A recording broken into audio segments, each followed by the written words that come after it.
Hello दोस्तों, स्वागत है आप सभी का आपके अपने YouTube चैनल उज्जवल कंपटीशन क्लासेस पर। आज हम सभी लोग पढ़ने वाले हैं पॉलिटी का एक महत्वपूर्ण टॉपिक, जिसके तहत हम पढ़ेंगे भारत परिषद अधिनियम। तो चलिए पहले हम समझ लेते हैं कि अंग्रेजों ने भारत में जो जो कानून बनाए थे वो क्या थे। तो देखिए 1773 में पहली बार अंग्रेजों ने भारत के लिए कानून बनाया था। उसे कहा गया था रेगुलेटिंग एक्ट। क्या कहा गया था? Regulating act. और ऐसा ही कानून ये लोग बनाते हैं कंटिन्यू, और ये कानून रहा 1858 तक।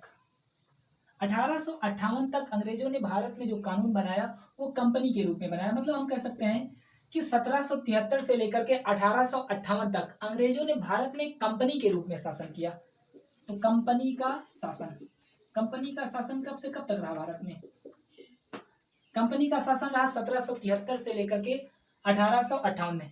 लेकिन क्या अंग्रेज भारत में 1773 में आए थे? नहीं, अंग्रेज तो सन 1600 में ही आ गए थे। तो हम क्यों मानते हैं कि 1773 से कंपनी का शासन शुरू होता है? और कंपनी की स्थापना तो सन 1600 ईस्वी में हो गई थी। तो कंपनी की स्थापना भले ही सन 1600 ईस्वी में हो गई थी, लेकिन कंपनी के लिए कोई कानून नहीं बनाया गया था। जब कानून बनाया गया 1773 में, तभी से संवैधानिक रूप से माना जाने लगा कि अब भारत में कंपनी का शासन हो रहा है। लेकिन ये कंपनी भारत में कंपनी थी, सन 1600 में इसकी स्थापना हो गई थी। लेकिन हम लोग कंपनी के शासन को कब मानते हैं? 1773 से लेकर के 1858। इसके बाद जब 1857 की क्रांति हो गई थी, तो 1858 में इनके द्वारा कानून बनाया जाता है भारत शासन अधिनियम 1858। और उसके बाद ये तब तक भारत में रहते हैं जब तक भारत आजाद नहीं हो जाता, मतलब 1947। तो 1947 तक रहते हैं। लेकिन 1858 से पहले ही कंपनी का शासन समाप्त कर दिया गया होता है, कंपनी खत्म हो गई होती है। तो यहाँ पर अब शासन यहाँ के ब्रिटिश क्राउन कर रहे होते हैं। तो हम कह सकते हैं क्राउन का शासन या ताज का शासन। तो इससे पहले भारत में गवर्नर जनरल हुआ करते थे, गवर्नर जनरल। और जब 1858 का भारत शासन अधिनियम बना, तब यहाँ पर वायसराय बना दिया गया, वायसराय।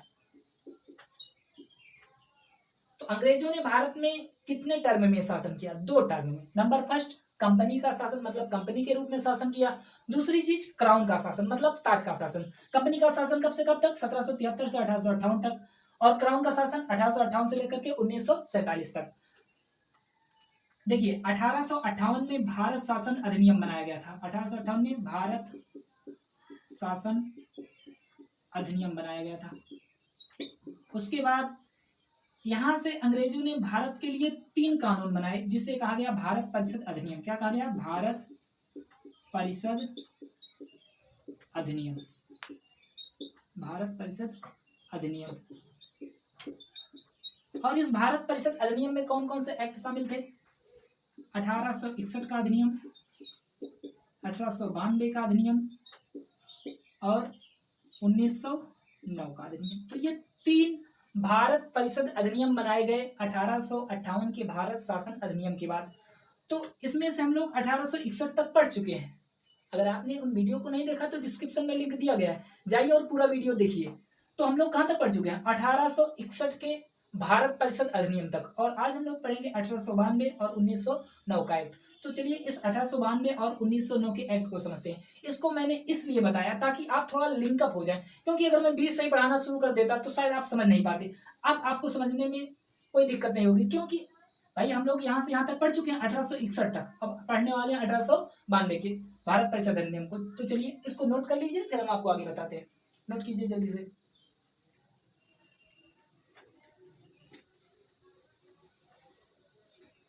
तो सबसे पहले हम लोग पढ़ेंगे भारत परिषद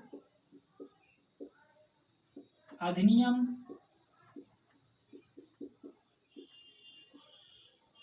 1892। हम लोग आज क्या पढ़ेंगे? भारत परिषद अधिनियम 1892। इस 1892 के अधिनियम में हमें कुछ बातों को ही ध्यान देना है, क्योंकि सारा अधिनियम नहीं पढ़ना है। तो 1892 में हमें थोड़ी सी चीज याद रखनी है। नंबर फर्स्ट, जो केंद्रीय विधानसभा बनी थी, केंद्रीय विधानसभा में भारतीयों की संख्या बढ़ा दी गई। क्या कर दिया गया? बढ़ा दिया गया। इससे पहले जो केंद्रीय विधानसभा हुआ करती थी उसमें अंग्रेज ज्यादा हुआ करते थे। अब क्या हुआ? केंद्रीय विधानसभा में भारतीयों की संख्या को बढ़ा दिया गया, भारतीयों की संख्या को बढ़ा दिया गया। और जब भारतीयों की संख्या को बढ़ा दिया गया तब ये लोग पहुंच गए, जब केंद्रीय विधान परिषद में पहुंच गए तो वहां पर हंगामा करना शुरू कर दिया, कहा ज्यादा पैसा पारित हो रहा है, ये गलत हो रहा है, ऐसे नहीं होने देंगे, एकदम भड़क गए। और ये लोग बजट के मामले पर भी प्रश्न पूछना शुरू कर दिए। तो 1892 में जो सबसे महत्वपूर्ण बात है उसे हमें रखना है कि केंद्रीय बजट पर प्रश्न पूछने का अधिकार भारतीयों को मिल गया। किसको मिल गया? भारतीयों को मिल गया। अब ये लोग बजट पर प्रश्न पूछ सकते थे, कौन?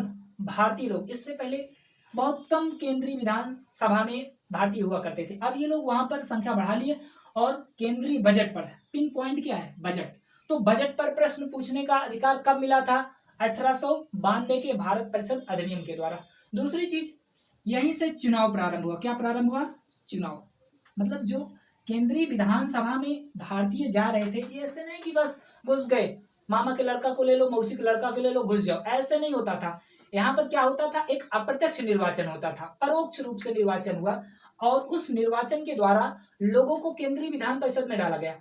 मतलब हम कह सकते हैं यहीं से चुनाव प्रारंभ हुआ। चुनाव की प्रारंभ कहाँ से हुआ? 1892 के अधिनियम के। लेकिन इसमें साफ साफ लिखा गया है कि इसमें कहीं पर, मतलब इस अधिनियम में कहीं पर भी निर्वाचन शब्द का जिक्र ही नहीं किया गया। निर्वाचन या चुनाव, चुनाव तो हुआ, मतलब निर्वाचन तो हुआ, लेकिन इस अधिनियम में कहीं भी इस शब्द का उल्लेख ही नहीं किया गया। मतलब अप्रत्यक्ष रूप से निर्वाचन हुआ।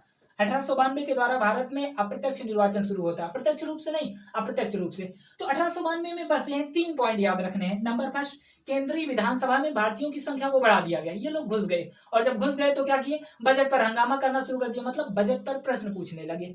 तो नंबर फर्स्ट, केंद्रीय विधानसभा में भारतीयों की संख्या बढ़ा दी गई, केंद्रीय बजट पर प्रश्न पूछने का अधिकार मिल गया। और तीसरा पॉइंट हमें याद रखना है कि यहीं से अप्रत्यक्ष निर्वाचन शुरू होता है। क्या शुरू होता है? अप्रत्यक्ष निर्वाचन, अप्रत्यक्ष या परोक्ष निर्वाचन हम कह सकते हैं। तो यहीं से 3 पॉइंट याद रखने हैं। और इसमें एक चीज याद रखना है कि इस अधिनियम में कहीं पर भी निर्वाचन शब्द का उल्लेख नहीं किया गया था। तो ये हमारा 1892 का चुटकू वाला अधिनियम है, तो इसको आप बहुत आसानी से याद रख सकते हैं। 3 पॉइंट याद रखने हैं कि केंद्रीय विधानसभा में भारतीयों की संख्या बढ़ा दी गई, बजट पर प्रश्न पूछने का अधिकार भारतीयों को मिला, और यहीं से ही अप्रत्यक्ष निर्वाचन की शुरुआत हो जाती है। तो ये तीनों पॉइंट आपको याद कर लेने हैं, और क्योंकि इससे कई बार क्वेश्चन पूछा गया, और अभी तक जो सबसे ज्यादा क्वेश्चन पूछा गया है, ये क्वेश्चन पूछा गया है कि भारत में अप्रत्यक्ष रूप से निर्वाचन कब शुरू हुआ? तो 1892 के अधिनियम के द्वारा। और दूसरी चीज, केंद्रीय बजट पर या बजट पर प्रश्न पूछने का अधिकार भारतीयों को कब मिला था? 1892 के भारत परिषद अधिनियम के द्वारा। तो ये अधिनियम कंप्लीट हो गया। अब हम लोग देखते हैं कि 1919 का अधिनियम, जो कि सबसे महत्वपूर्ण अधिनियम। तो चलिए देखते हैं, इससे पहले आप लोग इसे नोट कर लीजिए अच्छे से। तो चलिए अब देखते हैं 1909 के भारत परिषद अधिनियम को। तो 1909 के भारत परिषद अधिनियम को पढ़ना बहुत जरूरी इसलिए क्योंकि पॉलिटी में जब क्वेश्चन आया है तब यहाँ से पूछा गया, तब तो इसलिए इस अधिनियम को पढ़ना बहुत ज्यादा जरूरी है। क्यों जरूरी है? क्योंकि इस अधिनियम को किसी अन्य नाम से भी जाना जाता है। इसे जाना जाता है मार्ले मिंटो सुधार अधिनियम से। किस नाम से जाना जाता है? मार्ले मिंटो सुधार अधिनियम नाम से जाना जाता है। इसे मार्ले मिंटो सुधार अधिनियम से क्यों जाना जाता है? क्योंकि इस समय जो भारत में वायसराय थे वो मिंटो थे। भारत में वायसराय कौन था? मिंटो था। और जो ब्रिटेन में जो भारत सचिव हुआ करते थे, भारत सचिव के पद पर थे मार्ले। कौन थे? मार्ले। तो इसीलिए इस अधिनियम को जाना जाता है मार्ले मिंटो सुधार अधिनियम से। और ये क्वेश्चन अनगिनत बार पूछा गया है कि निम्नलिखित में से किस अधिनियम को मार्ले मिंटो सुधार अधिनियम के नाम से जाना जाता है? तो भाई यही है, इसी को याद कर लो। मार्ले मिंटो सुधार अधिनियम 1909 के अधिनियम को जाना जाता है। इस समय भारत का वायसराय कौन था? मिंटो। कौन था? मिंटो। और भारत में सचिव कौन थे? सचिव थे मार्ले। तो इसीलिए इनके नाम को ही इस अधिनियम के नाम से जाना जाता है। अब बात करते हैं इस अधिनियम की सबसे महत्वपूर्ण विशेषता क्या थी। तो इसकी सबसे महत्वपूर्ण विशेषता ये थी कि अंग्रेजों ने यहाँ पर एक सबसे बड़ा काम किया। उन्होंने कहा कि अब हम मुसलमानों और हिंदुओं को आपस में बांटेंगे, और क्योंकि बांटेंगे तभी ये लोग टूटेंगे, क्योंकि अंग्रेजों की यही नीति थी, फूट डालो राज करो। तो इन्होंने कहा कि अब हम सांप्रदायिक व्यवस्था शुरू करते हैं। सांप्रदायिक व्यवस्था क्या होती है? तो सांप्रदायिक व्यवस्था उस व्यवस्था को कहते हैं जिसमें जिस जाति का या जिस धर्म का व्यक्ति चुनाव लड़ता है उसी धर्म वाले ही उसे वोटिंग करते हैं। मतलब अगर कोई मुसलमान खड़ा हुआ है तो उसे वोटिंग कौन करेगा? मुसलमान लोग ही वोटिंग करेंगे। कोई हिंदू खड़ा है तो उसे वोटिंग कौन करेगा? हिंदू करेंगे। तो इस प्रकार से इन्होंने यहाँ पर सबसे पहले भारतीयों को हिंदू और मुसलमान में बांटने की कोशिश की। हिंदू और मुसलमान में इन्हें बांट देंगे। तो सांप्रदायिकता की शुरुआत यहीं से होती है। इसीलिए इस अधिनियम को कहा जाता है सांप्रदायिकता के जनक वाला अधिनियम। मतलब सांप्रदायिकता की शुरुआत अगर कहीं से होती है तो इसी अधिनियम से। किस अधिनियम से? 1909 के अधिनियम से होती है। और इसकी शुरुआत किसने की थी? इसकी शुरुआत की थी मिंटो ने। इसीलिए मिंटो को कहा जाता है सांप्रदायिकता का जनक। क्या कहा जाता है? सांप्रदायिकता का जनक। और जब जब क्वेश्चन पूछा गया है तब तब ये पूछा जाता है कि सांप्रदायिकता का जनक किसे कहा जाता है? मिंटो। मिंटो बहुत खतरनाक था। ये भारतीयों को आपस में बांटना चाहता था। इसको पता था कि चुनाव के समय में ही सारा खेला होता है। क्योंकि देखिए, चुनाव के माहौल में आदमी भूल जाता है। चुनाव के समय में ही सबको याद रहता है कि अब आपने हमारे लिए क्या किया। जैसे जब भी कभी चुनाव होता है तो आप लोग अक्सर महसूस किए होंगे, तो कहीं पर स्ट्राइक हो गई है, कहीं पर कोई बड़ा बढ़िया काम किया जा रहा है, या तो किसी देश पर आक्रमण किया जा रहा है। इससे क्या होता है पता है? जैसे मान लीजिए अभी भारत में 2024 में चुनाव होने वाला है। अगर 2024 में चुनाव होने वाला और जो वर्तमान समय में सरकार है, अगर ये कहीं पाकिस्तान पर, चाइना पर कहीं कब्जा कर ले तो भारत के जो लोग हैं बहुत ज्यादा खुश हो जाएंगे, कहेंगे हमारा बदला ले लिया गया। मतलब अक्सर जो युद्ध देखने को मिलता है ये चुनावी माहौल में देखने को मिलता है। ऐसा क्यों होता है? ऐसा इसलिए होता है क्योंकि चुनाव के समय में जब सरकारें कहीं पर आक्रमण करती हैं तो ये लोगों के दिल में बस जाता है और उनको लगता है कि हमारी सरकार सबसे अच्छी है, तो इसी को चुनना चाहिए। इसीलिए एक शायर ने कहा है कि सरहदों पर तनाव है, लगता है देश में चुनाव है। मतलब जब भी देश में चुनाव होने वाला रहता है तब पक्का है कि कहीं ना कहीं सरहद पर तनाव होने वाला काम होता है। तो चुनाव के समय में लोग भूल जाते हैं। तो चुनाव में इन्होंने मुसलमानों को सांप्रदायिक प्रतिनिधित्व दिया। मतलब आप मुसलमान अलग खड़े होंगे और मुसलमानों को अलग लोग, मतलब मुसलमान लोग ही इन्हें चुनेंगे। यहाँ से लोगों को बांटने का काम किया। और इन्होंने एक कोटेशन कहा था कि हम नाग के दांत बो रहे हैं, हम नाग के दांत बो रहे हैं जिसका परिणाम बहुत भयंकर होगा। नाग के दांत बोने का मतलब आप सोचिए, नाग के दांत कहीं पर लग जाते हैं तो विष फैल जाता है कि नहीं। तो इन्होंने कहा था कि हम नाग के दांत बो रहे हैं जिसका परिणाम बहुत भयंकर होगा। मतलब जो हमने शुरुआत किया है सांप्रदायिकता का, ये आगे चल करके इतने संप्रदायों में बटेगा, इतने संप्रदायों में बटेगा कि भारत के टुकड़े टुकड़े हो जाएंगे। लेकिन इनको पता नहीं था इस भारत ने क्या क्या नहीं सहा है। तो सांप्रदायिकता की शुरुआत इन्होंने कर दी थी, लेकिन ये सांप्रदायिकता सफल नहीं हो पाती है। आगे चल करके इसे समाप्त कर दिया जाता है। लेकिन हमें याद रखना है कि सांप्रदायिकता का जनक वाला अधिनियम किस अधिनियम को कहते हैं? तो 1909 के। इसको रट करके रख लेना है। और 1909 के अधिनियम को किस अन्य नाम से जाना जाता है? तो अन्य नाम मार्ले मिंटो सुधार अधिनियम। किस नाम से जाना जाता है? मार्ले मिंटो सुधार अधिनियम। सांप्रदायिकता का जनक किसे कहा जाता है? लॉर्ड मिंटो को कहा जाता है। क्यों कहा जाता है? क्योंकि इन्होंने ही मुसलमानों के लिए सांप्रदायिक व्यवस्था शुरू की थी। और इसमें एक बात जो आपको याद रखना है कि सत्येंद्र प्रसाद सिन्हा को पहली बार वायसराय की कार्यकारिणी परिषद में इन्हें शामिल किया गया था। तो सत्येंद्र नाथ सिन्हा का नाम याद रखना। और जो सबसे महत्वपूर्ण बात है आपको याद रखना है कि भारत परिषद अधिनियम 1909 को कहा गया मार्ले मिंटो सुधार अधिनियम। और इसमें मार्ले मिंटो सुधार अधिनियम क्यों कहा गया? क्योंकि मार्ले उस समय भारत के क्या थे?